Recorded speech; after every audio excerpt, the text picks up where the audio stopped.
लेकिन उसका इंद्रिय पे वश है। आत्मवदे विषय आत्मा, आत्मवशे विधेय आत्मा। उसका जो ज्ञान है, उसकी जो बुद्धि है, वो इंद्रिय को कंट्रोल कर रहा है, संभाल रहा है। यानी वो व्यक्ति लक्ष्मण रेखा को पार नहीं कर रहा है, वो लक्ष्मण रेखा के अंदर रह करके ही सारे इंद्रिय का भोग कर रहा है। तो वैसा व्यक्ति चाहे गारहस्थी जीवन में हो, आप गृहस्थ हो, कि आप सन्यासी जीवन में हो, कि आप वानप्रस्थ जीवन में हो, कोई भी स्थिति में आप हो, वो प्रसाद को प्राप्त करता है। अभी प्रसाद को समझेंगे और राग द्वेष को समझेंगे। पहले राग द्वेष क्या है। राग मतलब हो गया जो वस्तु आपको अच्छा लगे, वो राग हो गया। और द्वेष मतलब हो गया जो वस्तु या व्यक्ति या फल आपको अच्छा न लगे, वो द्वेष उत्पन्न करता है। तो राग द्वेष कहाँ से आता है? ममता से आता है, अटैचमेंट से आता है। तो सुंदरकांड में भगवान जी को विभीषण से जब बात हुई तो विभीषण को पूछा कि तुम तो लंका में रहते हो और लंका में तो इतना पाप है, फिर तुम कैसे रहते हो? तो वहाँ पे सुंदरकांड में एक चौपाई आता है कि मैं वहाँ पे वैसा ही रहता था जैसे कि दुष्टों के बीच में एक संत रहता है। और फिर 46 नंबर का श्लोक आप अगर देखेंगे, दोहा देखेंगे ना, तो उसमें क्या बोला भगवान विभीषण जी ने कि व्यक्ति तब तक सुखी नहीं रह सकता है, तब लगी कुशल न जीव कहूँ, सपनों मन विश्राम, तब लगी भजत न राम कहूँ, शोक धाम तज काम। कोई भी व्यक्ति तब तक सुखी नहीं रह सकता है, तब लगी कुशल न जीव कहूँ, जीव तब तक कुशल नहीं रह सकता है। सपनों मन विश्राम, यानी कि सपने में भी उसको शांति नहीं मिलेगा। कब तक? तब लगी, जब लगी, तब और जब, यदा तदा, तब तक वो खुश नहीं रह सकता है जब तक कि भजत न राम कहूँ, जब तक कि वो ब्रह्म को ना भजे। तजी काम मद काम, जब कामना को तज के कोई व्यक्ति भगवान को नहीं भजे, वो सपने में भी शांति उसको नहीं मिल सकता। ये कहाँ पे बोला? सुंदरकांड के 46 नंबर के दोहा में। और फिर इस आगे विभीषण ने बोला ममता तरुण तमी अंधियारी, राग द्वेष उलुक सुखकारी। ममता जो है ना, वो एक घनेरी रात है, और राग और दोष जो है उस ममता का बच्चा है, उल्लू है। राग द्वेष उलुक, उलुक मतलब उल्लू, और उल्लू को रात बहुत पसंद होता है। उल्लू रात में ही चलता है, दिन में वो सो जाता है जाके। तो राग द्वेष जो है ममता रूपी अंधेरे में विकसित होता है। तो यहाँ भी बोल रहा है कि वही राग द्वेष जो है, जो ममता रूपी अंधेरे में पनपता है, उसे अगर आपने छोड़ दिया, राग द्वेष विमुक्त, और वहाँ पे बोला कि तब लगी जीव बसत मन माही, जब लगी राम रेणु समनाई। जब तक राम रूपी रेणु मतलब सूर्य उसके जीवन में नहीं आएगा, तब तक ये राग और द्वेष आदमी के हृदय में वास करेगा ही करेगा, ऐसा विभीषण जी ने बोला। और यहाँ अर्जुन को वही बात भगवान श्री कृष्ण बता रहे हैं कि जब तक प्रसाद नहीं मिलेगा आपको, तब तक आपका जीवन में दुख का नाश नहीं होगा। प्रसादे सर्व दुखानां हानि तस्योपजायते। और प्रसाद कब मिलेगा? जब आप राग द्वेष विमुक्त, राग और द्वेष को जब आप छोड़ दोगे, तभी आपको प्रसाद मिलेगा। तो राग और द्वेष का बहुत ही गहरा अर्थ है, और उसका अध्यात्म में या तो श्रीमद् भगवद गीता में कृष्ण भगवान जी अनेकों बार बताए हैं कि राग द्वेष विमुक्त, राग द्वेष विमुक्त, और उसी को बहुत तरीके से बताए। तो ये हो गया राग और द्वेष। अभी दूसरा शब्द है वहाँ पे प्रसादम। प्रसादम मतलब होता है श्रेष्ठ स्थिति, मोक्ष की स्थिति। जो चीज़ प्रसाद, आप जब कोई पूजा करते हैं तो अंत में क्या मिलता है? प्रसाद मिलता है। प्रसाद कितना मिला वो इम्पोर्टेंट है या प्रसाद मिला वो इम्पोर्टेंट है? प्रसाद मिला वो इम्पोर्टेंट है। प्रसाद किस चीज़ का बना हुआ था वो इम्पोर्टेंट है कि प्रसाद मिला वो इम्पोर्टेंट है? प्रसाद मिला वो इम्पोर्टेंट है, क्योंकि प्रसाद का किसी किसी साधु महंत ने व्याख्या किया प्रसाद, प्रभु के साक्षात दर्शन। प्रसाद, प्रभु के साक्षात दर्शन, यानी वो तत्व जब आपके जीवन में आ जाता है तो प्रभु के साक्षात दर्शन हो जाते हैं, और जब प्रभु के साक्षात दर्शन हो जाते हैं तो सारे दुख का नाश हो जाता है। सर्व दुखानाम हानितस्य उपजायते। और जैसे दुख का नाश हो गया, प्रसन्न चेतस्य ही आसु, तुरंत आपकी चेतना, आपका चित्त, आपका मन खुश हो जाता है। अब बुद्धि परि अवतिष्ठिते, और बुद्धि जो होता है वो स्थित हो जाता है ठीक से। स्थिति नहीं बोला, परिस्थिति बोला। परि मतलब होता है ठीक से, स्थिति मतलब स्थित हो जाता है, और उसी अवस्था को हम क्या बोलते हैं? स्थित प्रज्ञ बोलते हैं। और इस लैडर ऑफ राइज को क्या बोले कि नीचे से आप ऊपर गए। नीचे क्या था? राग और द्वेष था, उसको आपने छोड़ा। फिर ऊपर गए तो ऊपर में आपको विषय वस्तु मिला। फिर उसके ऊपर गए तो आत्मवशय आत्मबुद्धि, आपके बस में आपका मन आ गया। और सबसे ऊपर में क्या हो गया? प्रसाद। प्रसाद मिला आपको। जैसे प्रसाद मिला, नीचे का सारा चीज़ खत्म। आप जैसे जैसे ऊपर का चीज़ प्राप्त करते जाओगे, नीचे का सारा चीज़ खत्म होते चला जाएगा। जैसे आपको श्रेष्ठ वस्तु मिलेगा, निम्न वस्तु का नाश हो जाएगा। और वो निम्न वस्तु क्या हो गया? दुख। सारे दुख जो हैं वो नाश हो गया। प्रसादे सर्व दुखानाम हानि तस्य उपजायते। और जैसे दुख का नाश हो गया, उसकी बुद्धि भी स्थित हो गई और उसका चित्त भी प्रसन्न हो गया। ये हो गया लैडर ऑफ राइट। तो 62 और 63 लैडर ऑफ फॉल है, 64 और 65 लैडर ऑफ राइज।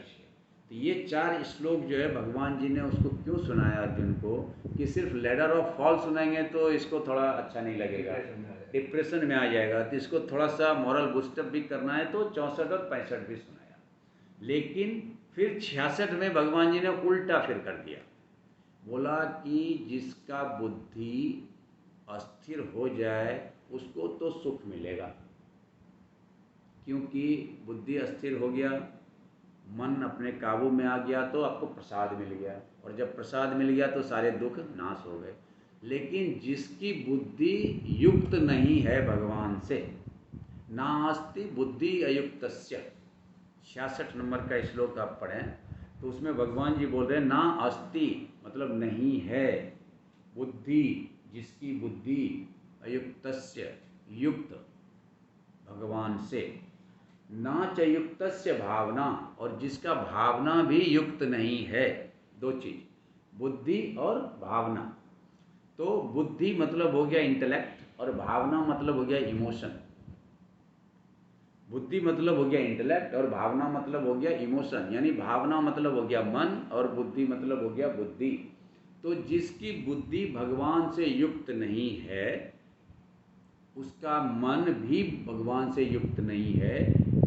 ना अस्ति मन नहीं है, बुद्धि अयुक्तस्य, जो अयुक्त हैं, जो भगवान से जुड़े हुए लोग नहीं हैं, उसकी बुद्धि जो है वो अस्थिर नहीं है।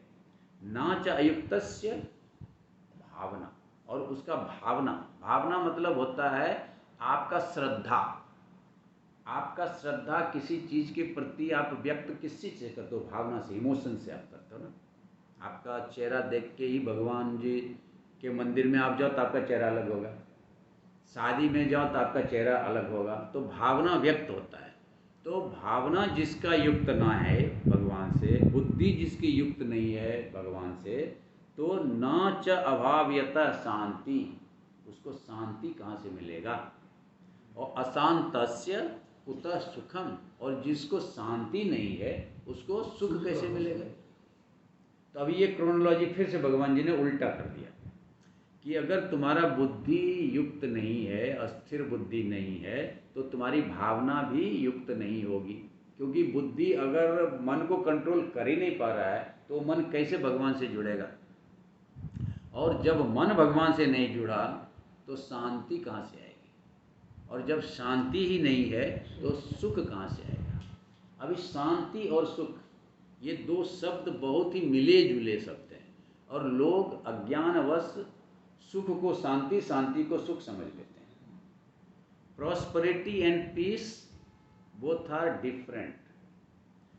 जो व्यक्ति प्रॉस्परस है जरूरी नहीं कि वो पीसफुल है, जो व्यक्ति पीसफुल है जरूरी नहीं कि वो प्रॉस्परस है, जो शांति जिसको है वो जरूरी नहीं कि वो धनवान हो, और जो धनवान है जरूरी नहीं कि वो शांत हो, उसके जीवन में शांति हो।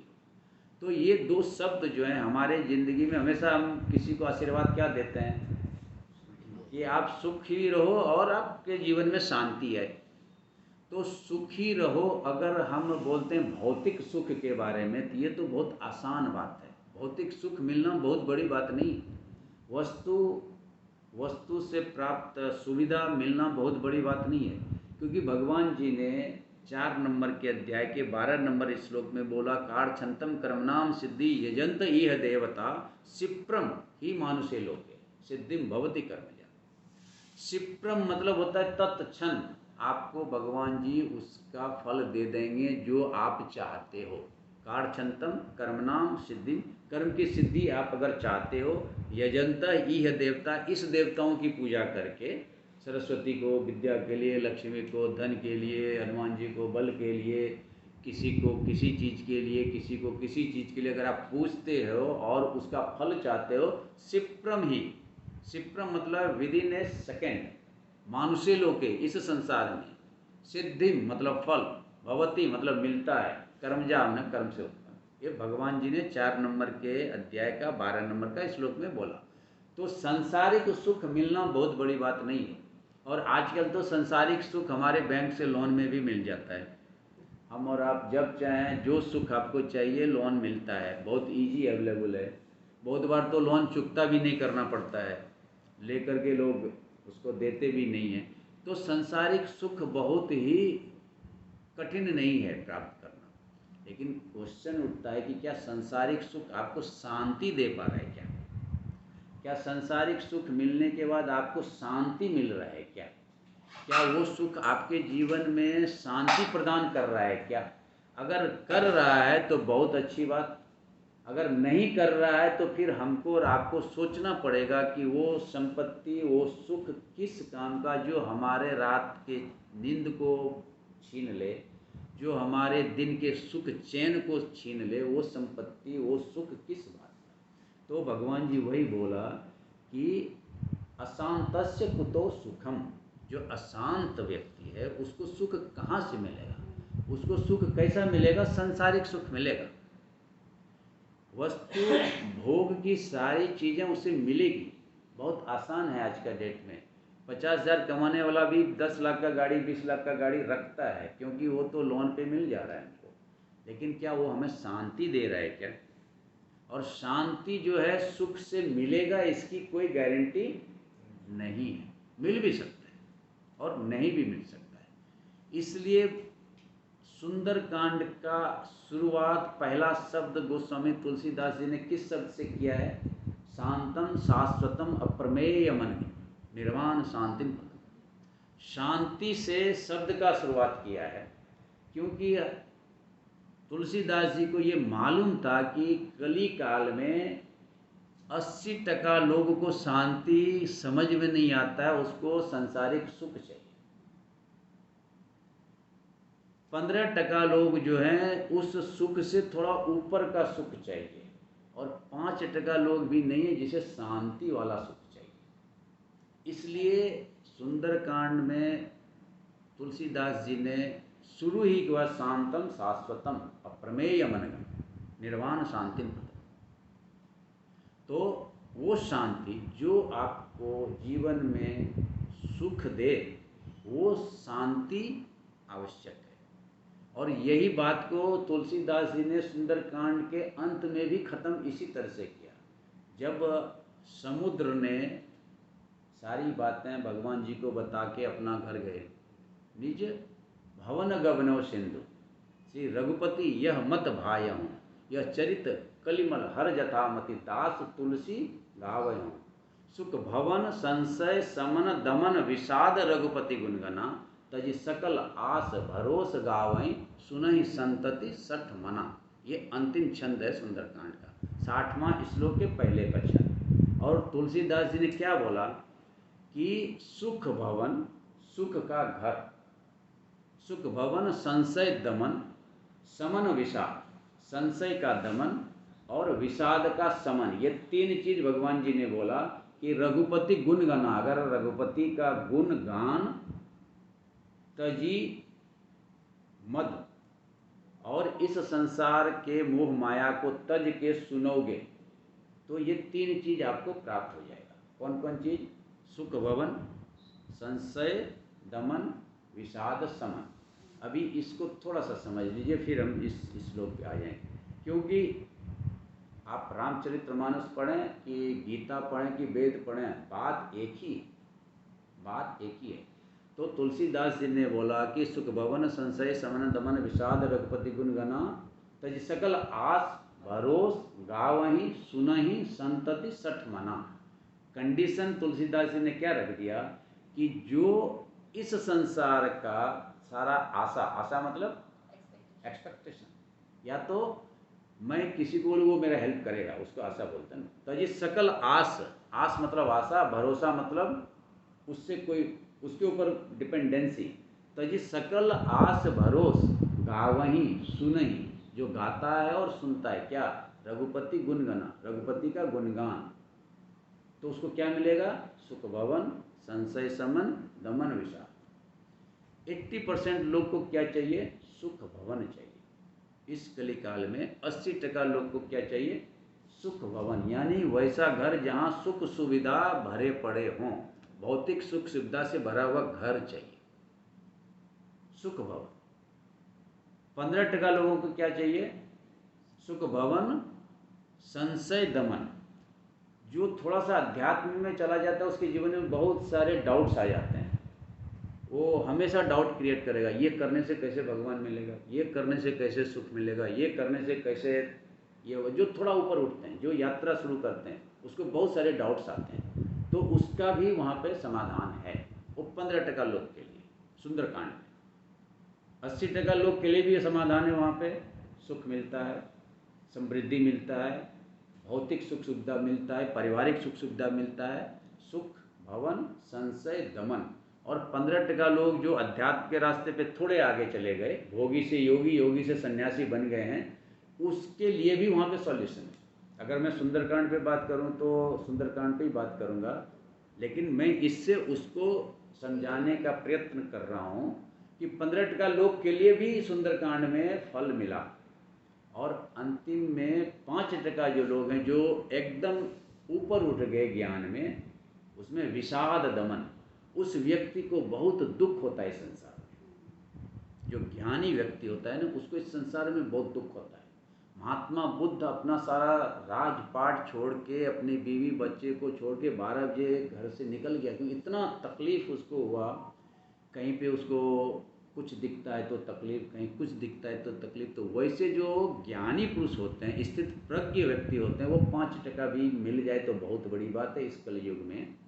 तो विषाद, उसको क्या होता है, इस संसार से विषाद उत्पन्न होता है, संसार को देख के उसमें शोक उत्पन्न होता है, तो उसका भी समाधान वहाँ पे वैराग्य उत्पन्न होगा। जब आप में विषाद होगा तभी वैराग्य होगा। अगर हम खुशी हैं संसार में तो वैराग्य कैसे होगा? तो वैराग्य कब होगा? जब विषाद का समाधान आपको मिलेगा तो वैराग्य होगा आपके जीवन में। और वैराग्य मतलब ही होता है राग से मुक्ति। तो राग द्वेष विमुक्त है ना, भगवान जी यहाँ बोल रहे हैं कि राग और द्वेष से जो छूट गया वो वैरागी हो गया और विद्वेषी हो गया, उसको कोई दोष नहीं है, किसी से कोई ईर्ष्या नहीं है। और आगे उसका बहुत बात करेंगे भगवान जी।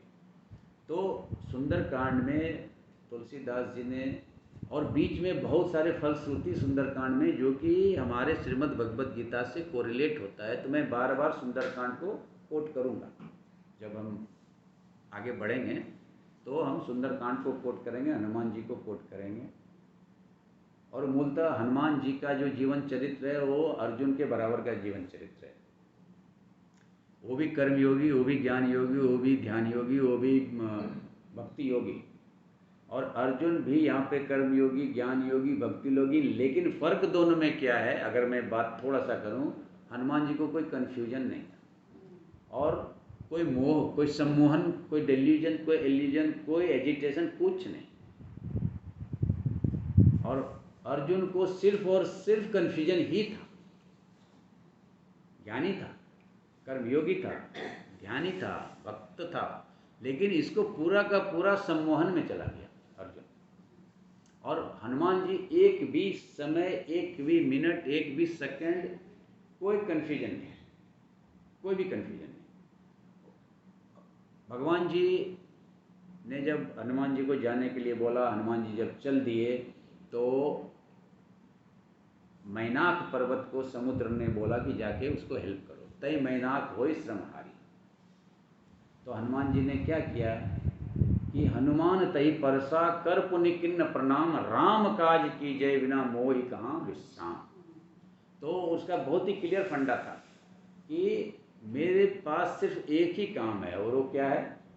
राम काज करवे को आतो, राम काज की जय बिना मोहि कहाँ विश्राम। तो उसकी बुद्धि, उसकी भावना, उसका शांति, उसका सुख सिर्फ और सिर्फ श्रेष्ठ स्थिति में पहुंचने के लिए था, जो कि प्रसादम अधिगच्छति। और इसलिए हनुमान जी श्रेष्ठतम भक्तों में एक भक्त। इस दुनिया में अगर कोई श्रेष्ठतम भक्त है तो हनुमान जी है। उनके अलावा कोई इस दुनिया में श्रेष्ठतम भक्त की उपाधि नहीं पाए। हम बहुत बात करेंगे जब आगे चलेंगे। तो अभी 66 नंबर का श्लोक में वही बोल रहे हैं कि अशांतस्य कुतो सुखम, अभाव्यतः कुतो शांति, अबुद्धि कुतो भाव। जिसकी बुद्धि युक्त नहीं है उसकी भावना कैसे युक्त होगी? जिसकी बुद्धि और भावना युक्त नहीं है उसे शांति कैसे मिलेगा? और जिसे शांति ही नहीं मिलेगा तो उसे सुख कैसे मिलेगा? तो भगवान जी बोल रहे हैं कि अपने ज्ञान के द्वारा, अपने बुद्धि के द्वारा इंद्रिय को संयमन करो और अपने आप को शांति की स्थिति में लेके आओ। अभी 67 नंबर का श्लोक में भगवान जी 66 नंबर श्लोक तक अभी उन्होंने क्या किया?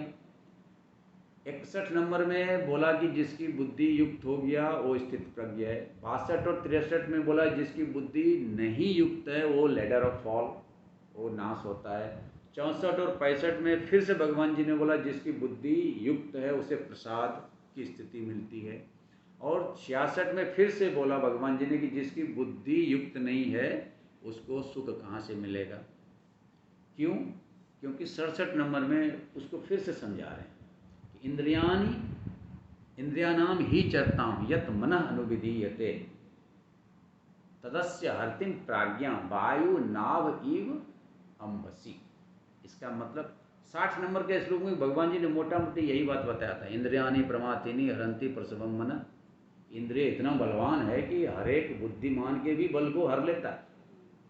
चाहे वो विश्वामित्र हो, चाहे वो भगवान शिव हो, मेनका आई, पार्वती आई तो उसका भी ध्यान भंग हो गया। तो इंद्रियानि प्रमाथिनी, इंद्रियानि जो है बहुत बलवान है। और यही बात यहाँ बोल रहे हैं कि इंद्रिया नाम ही चरताम यत मनः अनुविधीयते। जिसका मन इंद्रिय में हमेशा चलते रहता है, हमेशा इंद्रिय के बारे में सोचते रहता है, ततस्य हर्तिम प्राज्ञा, उसकी बुद्धि को हर लेता है। हर्ति मतलब हर लेता है, हर लेता है मतलब डाउन कर देता है। कौन? इंद्रिय। तदस्य हर्तिम प्राज्ञा, कैसे हर लेता है? तो एक उदाहरण दिया, वायु नाव इव अम्भसी। अम्भसी मतलब होता है जल में, वायु मतलब होता है वायु, और नाव मतलब होता है नाव। जिस तरह से जल में चलते हुए नाव के दिशा और दशा को वायु हर लेता है। आप नाव चला रहे हो नदी में, अभी आपको जाना है इस साइड से उस साइड, और उसका उल्टा हवा चलना शुरू हो गया, क्या होगा? नाव कभी उधर पहुंचेगी नहीं। उसी तरह से आपको जाना है ज्ञान के मार्ग में, आपको जाना है कर्म के मार्ग में, आपको जाना है भक्ति के मार्ग में, आपको जाना है अध्यात्म के मार्ग में। और इंद्रिय आपको इधर पीछे धकेल रहा है, कहाँ? विषय वस्तु में, संसार में, संसार के भोग विलास की वस्तु में। आप अध्यात्म तक पहुँचोगे कैसे? इसलिए उदाहरण भगवान जी ने नाव का दिया कि नाव को जैसे नदी में वायु अपने हिसाब से धकेल देती है, उसी तरह से जो मनुष्य का मन इंद्रिय में विचरते रहता है, इंद्रिया नाम ही चरता, सिर्फ और सिर्फ इंद्रिय में ही जिसका मन दिन भर विचरण करते रहता है, तदस्य उसका हर्तिम प्राज्ञा, उसकी बुद्धि को हर लिया जाता है। किसके द्वारा? इंद्रिय द्वारा। क्योंकि इंद्रिय का जो निवास स्थान है, क्या क्या है मालूम है? इंद्रिय का निवास स्थान है मन और बुद्धि। ये दो निवास स्थान है इंद्रिय का। तो उसी तरह से अभी देखिए, इसको थोड़ा सा अंदर जाके समझें हम। वायु, नाव, नदी, उसको अगर आप अपने जीवन से जोड़ें, और नाव, ये चार चीज़ हो गया, वायु, नाव, नदी, हवा। तो ये संसार जो है नदी है। ये संसार क्या है? नदी। ये लहरें जो हैं, उसका जो लहर उठता है वो मोह है, मोह है। हमारा ये शरीर जो है ये नाव है। ये जो इंद्रिय भोग विलास की वस्तु है वो वायु है।